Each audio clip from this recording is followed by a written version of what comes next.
Alors j'ai écouté une interview de Karine Viard par Rebecca Manzoni sur Totémique et moi-même j'ai fait beaucoup d'interviews, j'ai organisé pas mal d'interviews, mais alors là franchement c'est caricatural.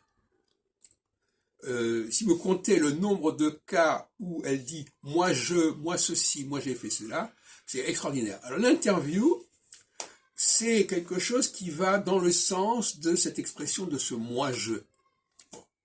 Et je reconnais qu'effectivement, ce n'est pas la partie la plus valable de la communication. Et alors, elle parle d'elle-même comme si elle était un cas particulier. C'est ça qui est comique.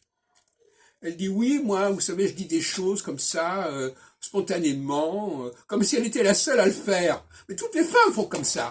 Donc elle ne sait même pas ce que c'est qu'être une femme. Elle ne sait même pas quel est le comportement basique de la femme, et elle croit qu'elle est originale. C'est assez amusant. Alors finalement, il faudrait que vous réécoutiez cet enregistrement.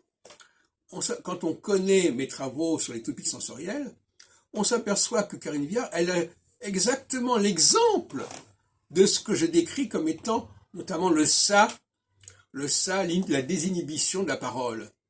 Et pour quelqu'un qui connaît bien ces questions, entendre une personne dire qu'elle est comme ça, comme si elle était la seule à être comme ça, c'est vraiment ridicule, c'est risible. Et je crois qu'il n'y a rien de plus ridicule que quelqu'un qui affirme une spécificité qui est propre à un groupe donné. Et d'ailleurs, c'est une façon de montrer que la notion d'individualité est un leurre, est un mirage. Les gens ne sont individuels que parce qu'ils ignorent le système. Tout à l'heure, je parlais de la langue, c'est la même chose. On ignore un système, donc il n'y a pas de système.